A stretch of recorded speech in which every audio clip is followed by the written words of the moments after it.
The Fat of the Land by Wilhelmir Stephenson. Chapter 3. The Field Experience. In 1906, I went to the Arctic with the food tastes and beliefs of the average American. During the following 12 years, I spent 10 winters and the intervening summers as an Eskimo among Eskimos, as a hunter among a hunting people. By necessity at first, later by choice, I followed the rule of doing in Rome as the Romans do, which included living on Eskimo foods prepared in the Eskimo way. In that process, my tastes underwent a gradual change, and I came also to realize that many of my former beliefs about the wholesomeness of food and about normal likes and dislikes were due to the locale of my birth and upbringing, that they were matters of social and not of biological inheritance. In 1919, I decided that my field work in exploration was over. I have kept to that, excepting one journey in the middle 20s to the tropics of Central Australia, where, incidentally, I met a few white men, among them the famous Sir Baldwin Spencer, who were as fond of certain delicacies of the Australian native as I am of corresponding Eskimo tidbits. The conflict between my experience and orthodox dietetics, which is also a conflict between the usual teachings of anthropologists and those of nutritionists, has been subject matter for a number of papers which I published in the decade 1918 through 1928, through medical and other journals. The same conflict was dealt with upon occasion in the first 3 books I published. As a result, year by year, an increasing number of physicians, dietitians, and physiologists became interested, leading finally to the Bellevue Hospital studies that are described hereafter. At the start of the Bellevue tests in 1928, the following were among the common dietetic beliefs. To be healthy, one needed a varied diet, composed of elements from both animal and vegetable sources. One tired of and eventually felt a revulsion against things which he had to eat frequently.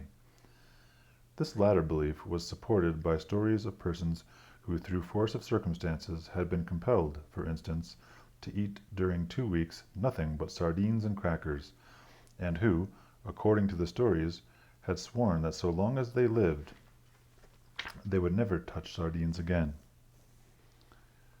Southerners commonly maintained that nobody could eat a quail a day for 30 days.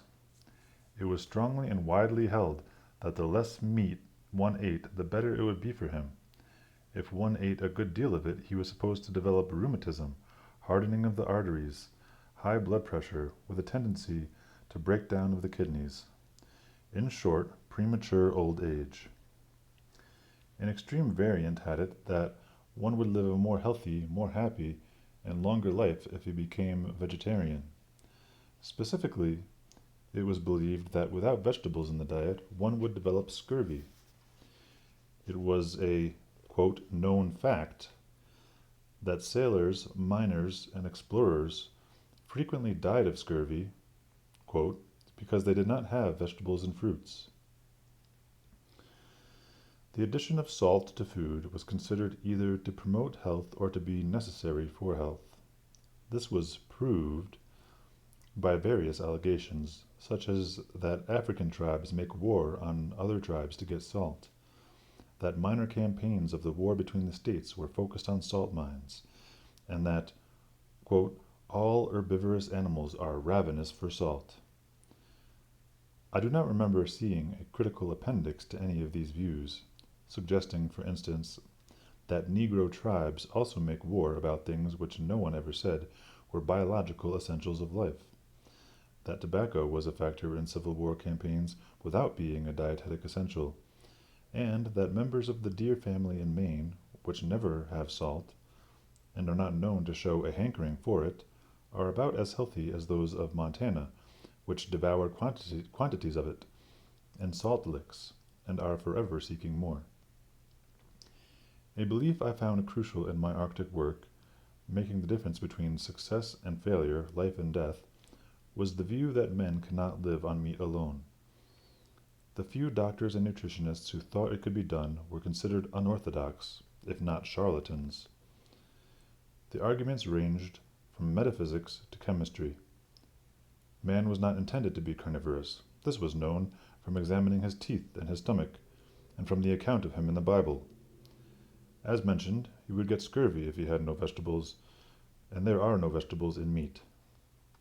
On a diet of nothing but meat, kidneys would be ruined by overwork, and there would be protein poisoning, and, in general, hell to pay.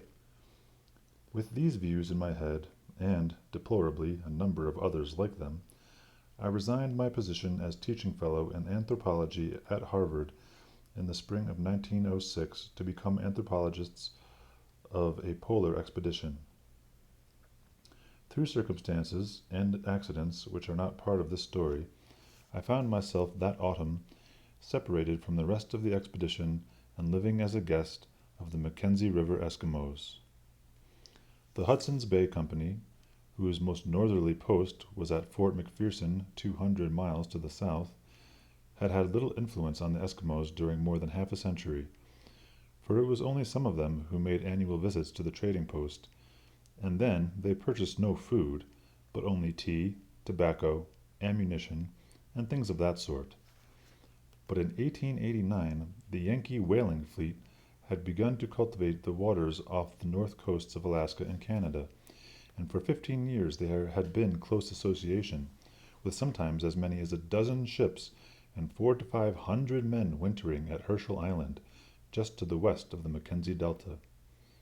During this time a few of the Eskimos had learned some English, and perhaps 1 in 10 of them had grown to a certain extent fond of white men's foods. Now the whaling fleet was gone because the bottom had dropped out of the whalebone market, and the district faced an old-time winter of living on fish and water. The game, which might have supplemented the fish some years earlier, had been exterminated or driven away by the intensive hunting that had supplied meat to the ships. There was a little tea, the only element of the white men's dietary of which the Eskimos were really fond, but not nearly enough to see them through the winter.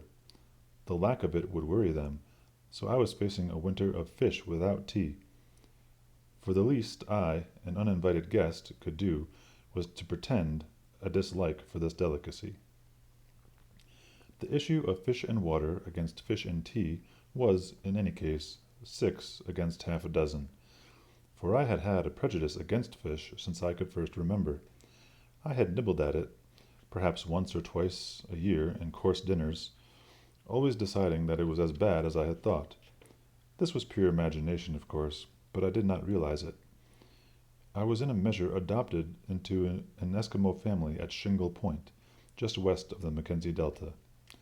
The head of this family knew English, for he had grown up as a cabin boy on a whaling ship, where they called him Roxy, though his name was Memorana. It was early September, and we were living in tents. The days were hot, but it had begun to freeze during the nights, which were now dark for 6 or 8 hours.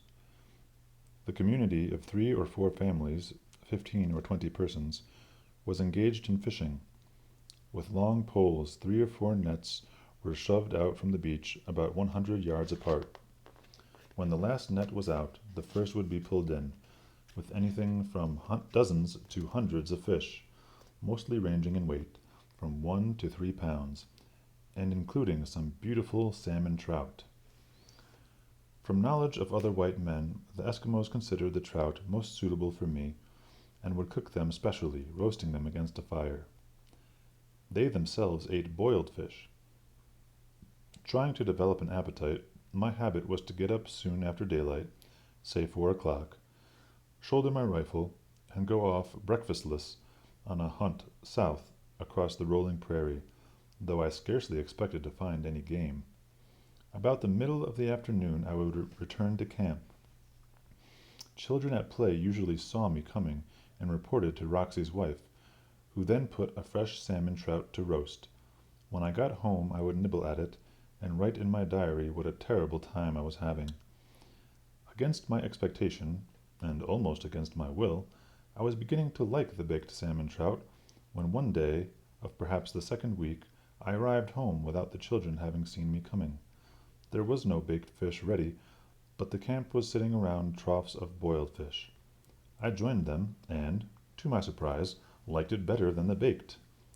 Thereafter the special cooking ceased, and I ate boiled fish with the rest.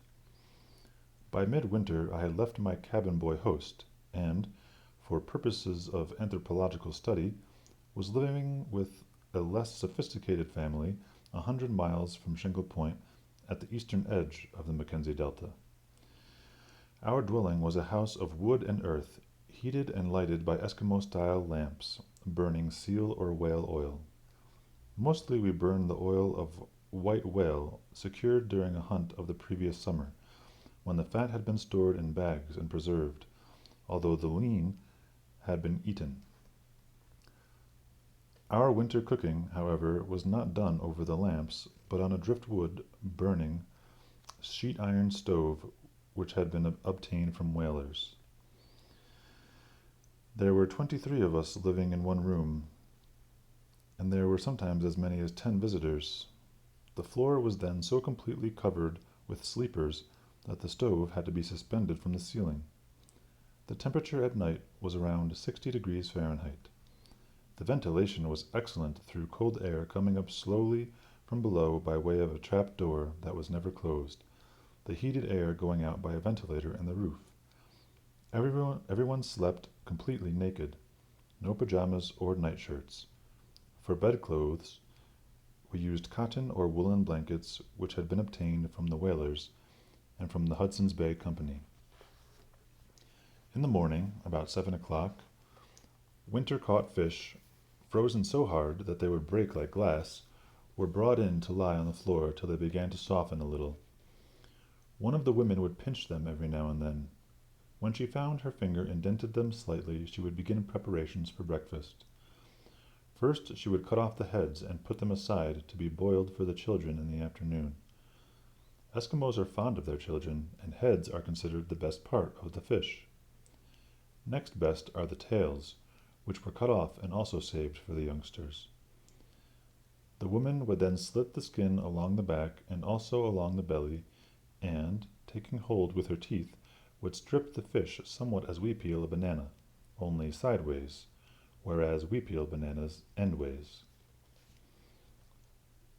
Thus prepared, the fish were put on dishes and passed around. Each of us took one and gnawed at it, about as one does with corn on the cob. We leave the cob, and similarly, my housemates taught me to eat the flesh from the outside of the fish, not touching the entrails which were to be used as dog feed. After breakfast, all the men and about half the women would go fishing, the rest of the women staying at home to keep house. About 11 o'clock we came back for a second meal of frozen fish, just like the breakfast. Around 4 in the afternoon, the working day was over, and we came home to a meal of hot boiled fish. Also we came home to a dwelling, so heated by the cooking that it was more like a Turkish bath than a warm room. Within the house we would sit stripped except for the customary knee breeches, perspiring copiously and drinking great quantities of ice water. With dinner over around 5 or 5:30, we sat through the evening listening to stories, singing songs, and occasionally playing indoor games. Because there was so much work to do, the ordinary entertainment was storytelling, where even the narrator could usually work at the same time, as women in the States knit while talking. The rest worked quietly, pausing occasionally to ask the narrator questions. Some evenings there was general conversation, to which everyone listened so carefully that even with as many as 30 people in a single room, only one spoke at a time, except perhaps that a woman might admonish a child. So whatever anyone said was heard by everybody, or if it was not heard, the speaker was asked to repeat. The latter part of the evening, the temperature of the house would gradually go down. About 9:30 or 10 o'clock, the larger pan of the flame of each lamp was put out. A lamp that had been burning with, say, a 12 or 15-inch flame had the wick shoved into the oil and doused so that only 2 or 3 inches were left burning. There was no odor and no smoke. Seal and whale oil lamps are like kerosene lamps, in that the flame is odorless if the wick is properly trimmed. There is a disagreeable smell, whether from kerosene or whale, if combustion is incomplete and the lamp smokes. Just before going to sleep, we would have a cold snack of fish that had been left over from dinner. Then we slept 7 or 8 hours, and the routine of the day began once more. After some 3 months as a guest of the Eskimos, I had acquired most of their food tastes. I had come to agree that fish is better boiled than cooked any other way, and that the heads, which we occasionally shared with the children, are the best part of the fish. I no longer desired variety in the cooking, such as occasional baking. I preferred it always boiled, if it was cooked. I had become as fond of raw fish as though I were Japanese. I liked fermented, and therefore slightly acid, whale oil with my fish, as well as I ever liked a dressing of vinegar and olive oil with a salad. But I still had 2 reservations against Eskimo practice. I did not eat high fish. High is partially rotten. It's some kind of a slang word. And he's going to use it frequently, so you should know that high is decomposing or fermented meat. I did not eat high fish, and I longed for salt with my meals.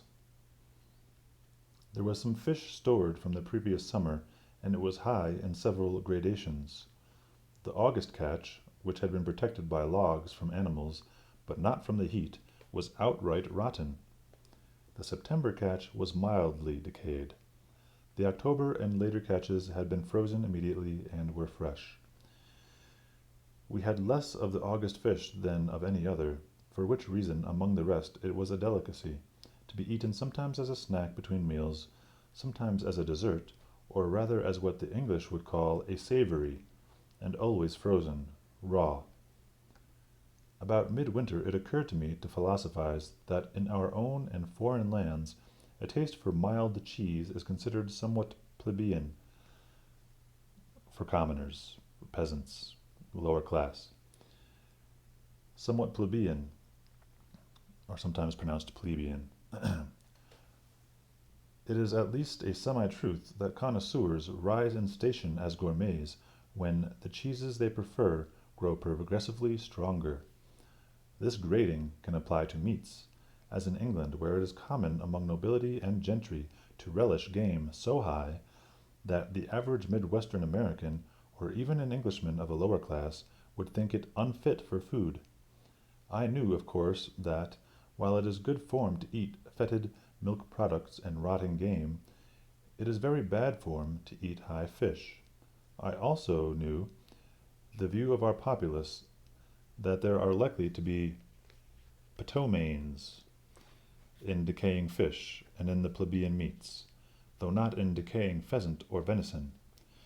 But it struck me as an improbable extension of class consciousness that ptomaine would avoid the gentleman's food and lurk in that of the commoner. This led to a summarizing query. If it is almost a mark of social distinction to be able to eat strong cheese with a straight face and to relish smelly birds, why is it necessarily a low practice to eat pungent fish? On the basis of such philosophizing, though with qualms, I tried the rotten fish one day, and, if memory serves, liked it better than my first taste of camembert cheese. During the next weeks, I became fond of high fish.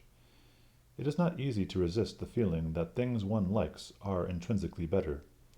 My initial prejudice against tainted fish was no doubt greater than my objection to tainted red meat, for I had never heard of anyone who relished high fish, but I knew that many, particularly those of lofty social station, were fond of tainted birds and other game.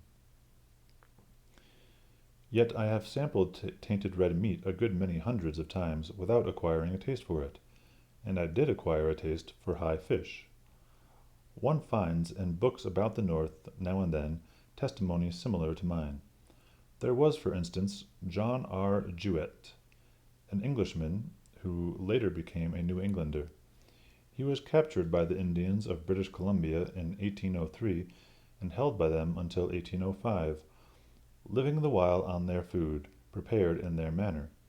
He testifies in the narrative as published in New York, 1815, quote, "It is not a little singular that these people will eat no kind of meat that is in the least tainted, or not perfectly fresh, while, on the contrary, it is hardly possible for fish to be in too putrid a state for them." Unquote. There may not be in this, however, much support for the intrinsic superiority of high fish over high red meat, for Jewett's testimony goes on to say, or imply, in this connection and elsewhere in his book, that by fish he meant animals that live in the sea, including mammals. He says, for instance, quote, "I have frequently known them, when a whale has been driven ashore, to bring pieces of it home with them in a state of offensiveness insupportable to anything but a crow, and to devour it with high relish, considering it as preferable to that which is fresh." End quote. The key to my own tastes is, no doubt, that smelly birds and venison have been presented to me upon rare and scattered occasions, usually as a course in a meal that was sufficient if the rest of it were eaten. Or else I have fallen in with such decayed things as summer-killed caribou in the Arctic, when a choice of other meats was available, and when my companions ate the putrescent red meat only for a few meals or at most a few days. I probably owe my conversion to gamey fish to the circumstance that during my first northern winter it was a daily practice with my housemates for months on end to eat rotten fish, and to eat it with a particular gusto which impressed upon me their liking for it. Still further, it was eaten as a sort of dessert, and thus fell into that one of my mental grooves which predisposed me to thinking that a meal ought to have more than one course. By the 4th month of my first Eskimo winter, I was looking forward to every meal, fresh or high, enjoying them all and feeling comfortable between times. But I kept thinking the cooked fish would taste better if only I had salt to use with it. From the beginning of my northern residence, I had suffered from the lack of salt. On one of the first few days, with the resourcefulness of a Crusoe, I had decided to make myself a little salt, and had boiled sea water down to where only a brown scum remained. If I had remembered as vividly my freshman chemistry as I did the books about shipwrecked adventurers, I should have known in advance that the sea contains many chemicals other than sodium chloride, among them iodine. The scum tasted bitter rather than salty. A more resourceful chemist could no doubt have refined the product. I gave it up, partly through the persuasion of my host, the English-speaking Roxy. The Mackenzie Eskimos, Roxy told me, believe that what is good for grown people is good for children, and enjoyed by them as soon as they get used to it. Accordingly, they teach the use of tobacco when a child is very young. It then grows to maturity with the idea that it cannot get along without tobacco. But, said Roxy, the whalers have told that many whites get along without tobacco, and he had himself seen white men who never used it, while of the few white women who had been in this part of the Arctic, wives of captains, none used tobacco. This, remember, was in 1906. Now Roxy had heard that white people believe salt is good, and even necessary for children. So they begin early to add salt to the baby's food. The white child then would grow up with the same attitude toward salt that an Eskimo child has toward tobacco. However, said Roxy, since the Eskimos were mistaken in thinking tobacco so necessary, may it not be that the white men are equally mistaken about salt? Pursuing the argument, he concluded that the reason why all Eskimos dislike salted food, though all white men like it, is not racial, but due to custom. You could, then, break the salt habit with about the same difficulty as the tobacco habit, and you would suffer no ill result beyond the mental discomfort of the first few days or weeks. Roxy did not know, but I did as an anthropologist, that in pre-Columbian times salt was unknown, or the taste of it disliked and the use of it avoided, through much of North and South America. It may possibly be true that the carnivorous Eskimos, in whose language the word mamaitok, meaning salty, is synonymous with evil tasting, and they disliked salt more intensely than those Indians who were partly herbivorous. Nevertheless, it is clear that the salt habit spread more slowly through the New World from the Europeans than the tobacco habit through Europe from the Americans. Even today, there are considerable areas, for instance in the Amazon basin, where the natives still abhor salt. Not believing that the races differ in their basic natures, I felt inclined to agree with Roxy that the practice of salting food is with us a social inheritance, and the belief in its merits, at least to some extent, a mere part of our folklore.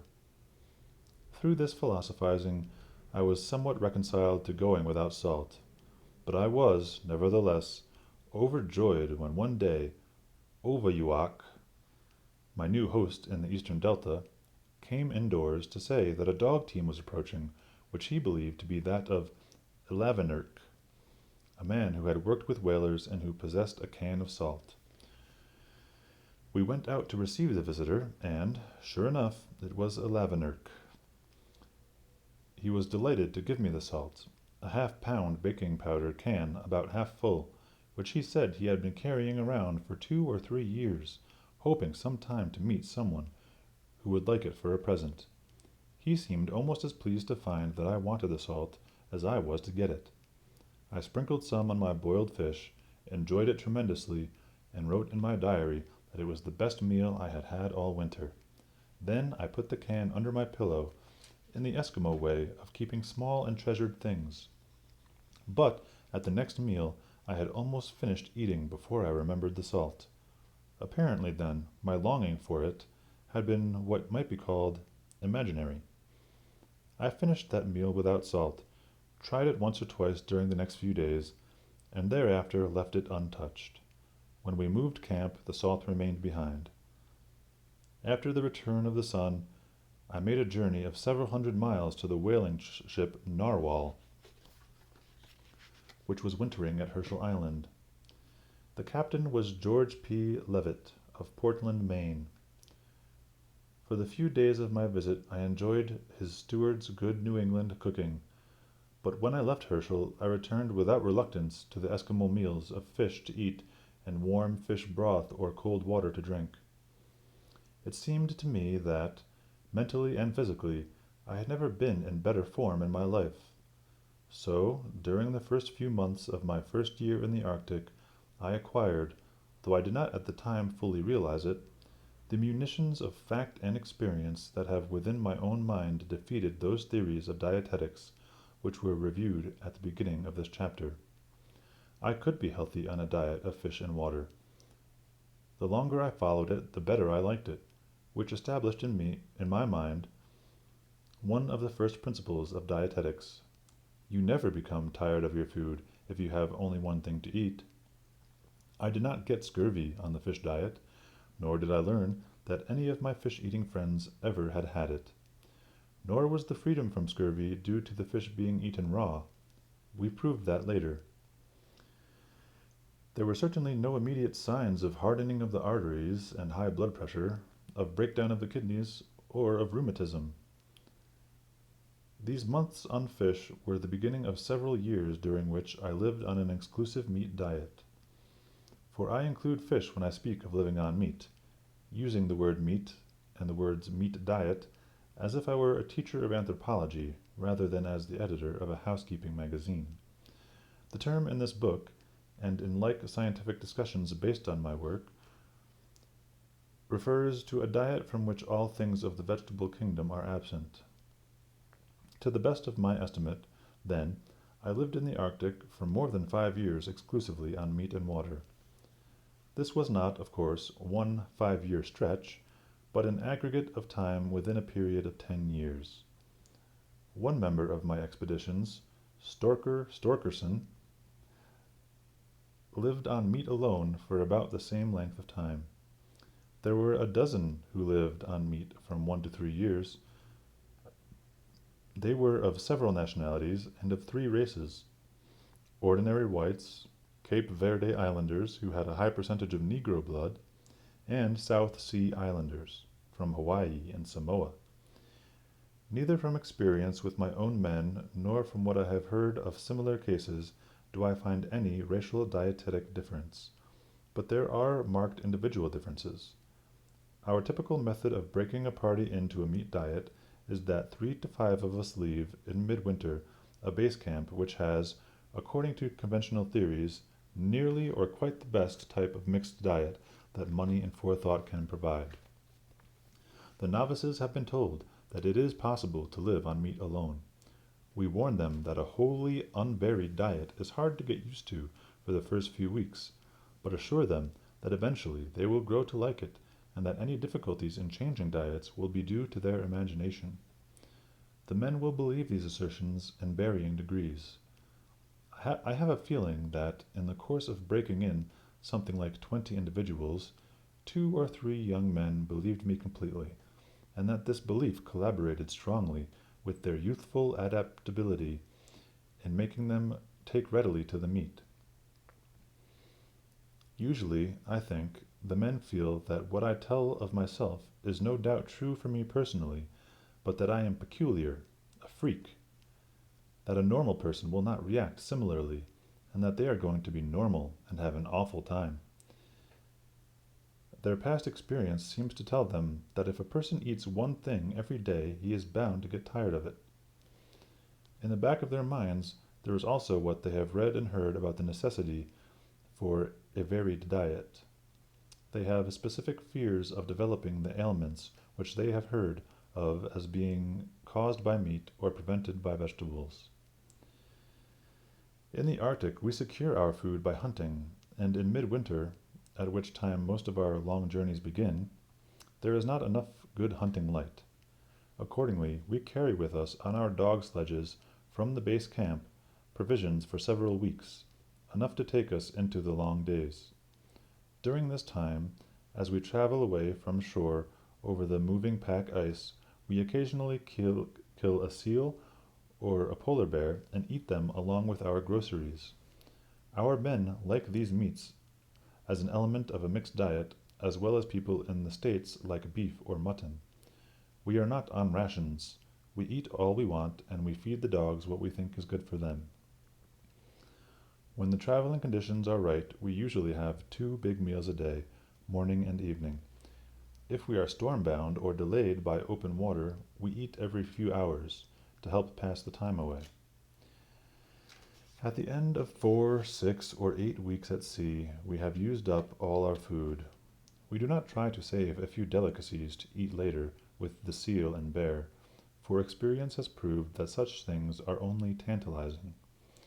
Beginning the meat diet gradually, trying to make the change less painful, would be about as considerate as chopping off a dog's tail gradually, by inches. It is true, and does not conflict with what is being said, that we have sometimes yielded to the persuasion of men who wanted to save a little malted milk in case of illness, or a few raisins to celebrate a birthday or a holiday. I have seen to it, irrespective of this token hoarding, that the men changed abruptly from the mixed to the straight meat diet, the saved-up delicacies being strictly saved, never used in any tapering-off process. Suddenly, then, we are on nothing but seal, for while our food at sea does average 10% polar bear, there may be months in which we do not see a bear. The men go at the seal loyally. They are volunteers, and, whatever the suffering, they have bargained for it, and intend to grin and bear it. For a day or two they eat square meals. Then the appetite begins to flag, and they discover, as they had more than half expected, that for them personally it is going to be a hard pull, or a failure. Some own up that they can't eat, while others pretend to have good appetites, enlisting the surreptitious help of a dog to dispose of their share. In extreme cases, which are usually those of the middle-aged and conservative, they go 2 or 3 days practically or entirely without eating. We had no weighing apparatus, but I take it that some have lost anything from 10 to 20 pounds, what with the hard work on empty stomachs, they become gloomy and grouchy, and, as I once wrote, quote, they begin to say to each other, and sometimes to me, things about their judgment in joining a polar expedition that I cannot print. End quote. But after a few days, even the conservatives begin to nibble at the seal meat. After a few more, they are eating a good deal of it, rather under protest, and at the end of 3 or 4 weeks, they are eating square meals, though still talking about their willingness to give a soul or a right arm for this or for that. Amusingly, and sometimes perhaps instructively, they often long for ham and eggs or corned beef, when, according to theory, they ought to be longing for vegetables and fruits. Some of them have mentioned hankerings for things like sauerkraut or orange juice, but more usually it is hot cakes and syrup, or bread and butter. In the years of our long sledge journeys, when we used to live for 6 months or more on meat, and when we customarily broke in a new man or two at the beginning of each journey, I felt certain that in changing from a varied to an unvaried diet, from groceries and meat to meat alone, the difficulty was wholly psychological, thus depending on the conservatism of the individual, the strength of his prejudices. I still think of this as the main factor, but I came to believe that there might be subsidiary factors of consequence when the studies at Bellevue, to be described a few pages ahead, showed that in about the same number of days as are required by the novice to reach a square meal appetite on the exclusive meat, there takes place within the digestive tract a profound change of the organisms which live there. It is a common belief that the bulk of human feces depends mainly on the quantity of undigested material that is passed along through the intestine, the roughage. The fact seems to be that the larger part of the bulk is accounted for by the bodies of microorganisms that inhabit the digestive tract, bacteria, the so-called intestinal flora. On a mixed diet, these are very numerous, and great quantities of them are carried along with the food in its passage, they meantime playing their part in the digestive process. 2 things seem to be true: that the bacteria which flourish on a mixed diet cannot live on exclusive meat, and that their help is not needed in the digestion of meat. These bacteria die off when they cannot get starches and sugars to feed on, and are no longer there to furnish bulk, so that meat eaters who take in little undigestible material, like those living on pemmican is a mixture of meat and fat, which will be covered in the second half of the book quite extensively.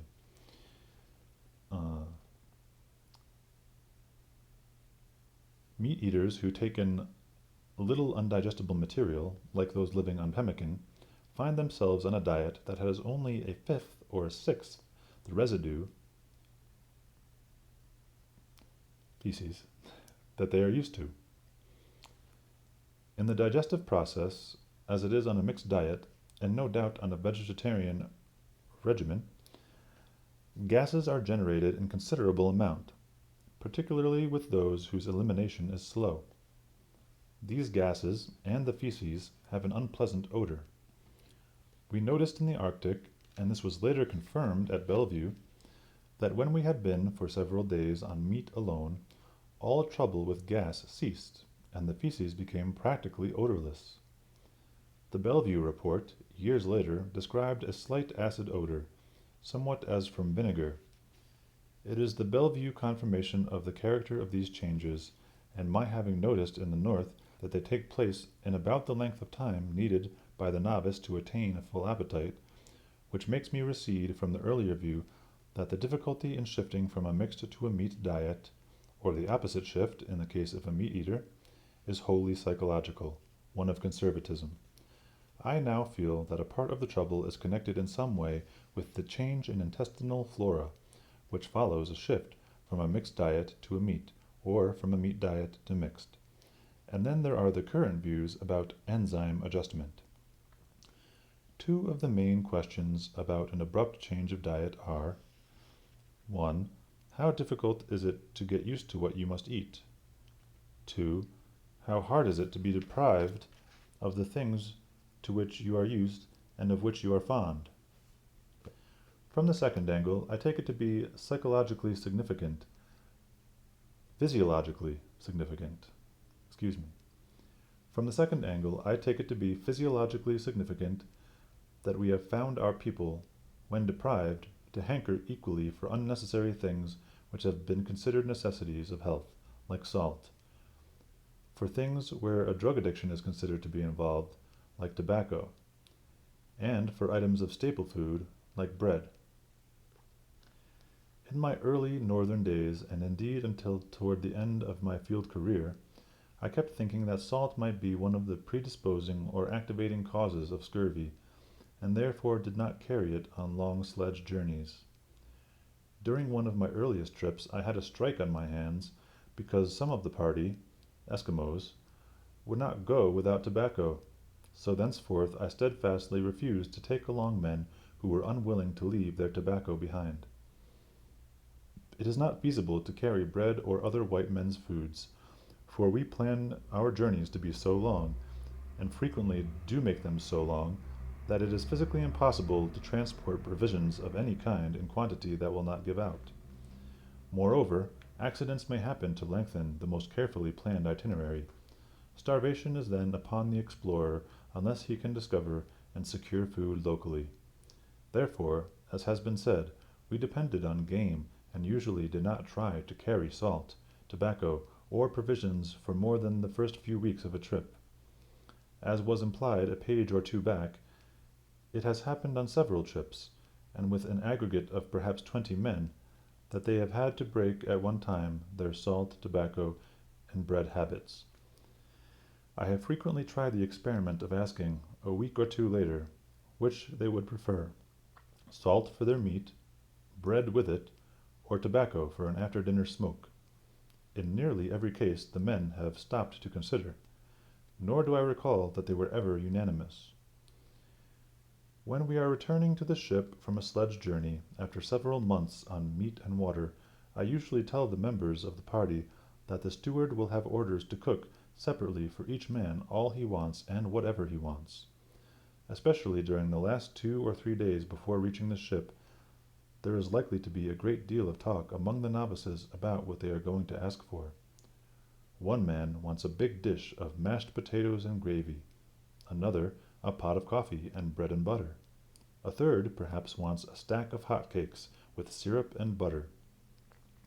On one occasion a sailor, who had spent many years before the mast, wanted corned beef, which he called salt horse.